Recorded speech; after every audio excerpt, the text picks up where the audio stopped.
citizens. These initiatives, he said, include the installation of solar-powered groundwater wells for drinking water, the construction of underground reservoirs and river ports, weed control programs, the establishment of flood forecasting centers, and a water quality center. The approach also encompasses the exchange of expert visits, applied research, technical studies for integrated water resource management, and training programs. Sou'ad emphasized that Egypt is committed to supporting development in the Nile Basin, reinforcing cooperation and driving advancement, as these goals are central to Egypt's water policy. He said Egypt is committed to providing technical expertise and financial resources to projects that serve the citizens of the Nile Basin. Welcome back, dear viewers, and to shed more light on this topic, I'm delighted to interview Her Excellency Ambassador Sou'ad Shalaby, former Assistant Foreign Minister. Good afternoon, Your Excellency. Good afternoon. Good afternoon. First of all, I'm really delighted to interview you in Africa Today in this episode. And my first question to you, how do you weigh and evaluate the developments taking place in the Nile Water Affairs file? Yes. Yes. How do you weigh and evaluate the developments taking place in the Nile Water Affairs file? Yes, as you know, that the Nile Basin Initiative that started 20 years ago, it was respecting the rights of the Nile Basin countries. However, some founding members did not stick to the principles of the negotiations, and they started to deviate from the framework. That is why the principles of the international law and the water law, the principle of consensus, which means that all the interests of the countries are respected, started to have problems, and there are shortcomings in this initiative. That is why there has been focus now on other programs and other projects that help the countries, the Nile Basin countries, and are targeting the success of the river basin organizations and to adhere to the principles of the international water law. So that is why the Egyptian role in this initiative is focusing on the projects that has to do with raising the standard of technology, raising the standard of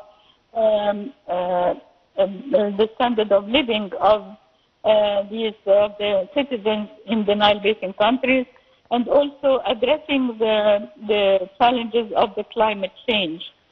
So the mechanism for data and information exchange and dispute resolution is going to be addressed during the meetings that will take place between Egypt and the Nile Basin countries. Yes, and Your Excellency, how important it is, in your point of view, for Nile Basin states to cooperate not only in the water file, but also with regards to more investments and trade projects in particular? Yes, of course.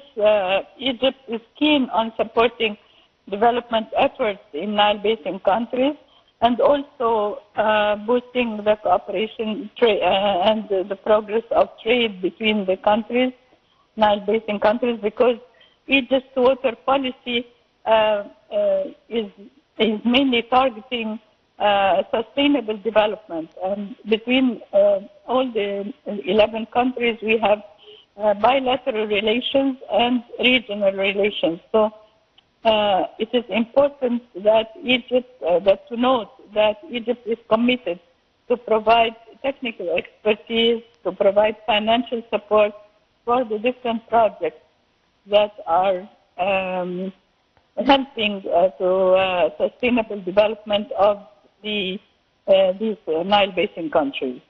Yes, Your Excellency, also you mentioned the meeting which convened with other Nile Basin countries. It also focused on bilateral cooperation with international water organizations. So my question to you, how do you see prospects for reaching a consensus over the GERD that would take into account also the concerns of downstream countries? Yes, that is the target of Egypt, because, as you know, Egypt has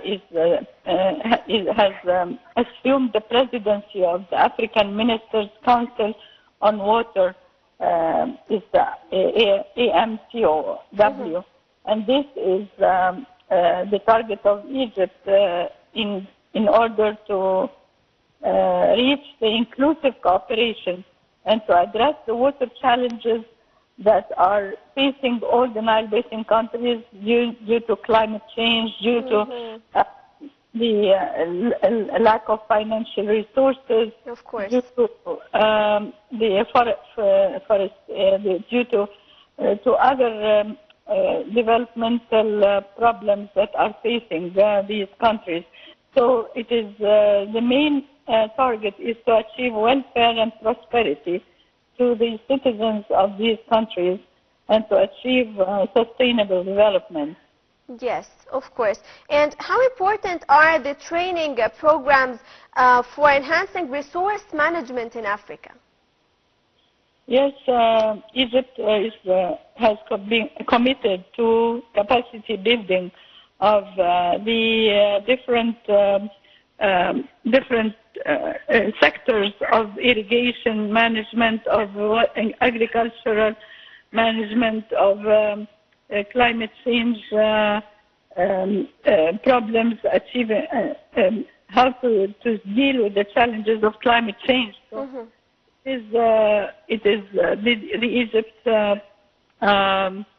Egypt's achievement in the field of capacity building to train the Africans from Nile Basin countries in Egypt in the different sectors that I mentioned, agriculture, climate change, and irrigation, in order to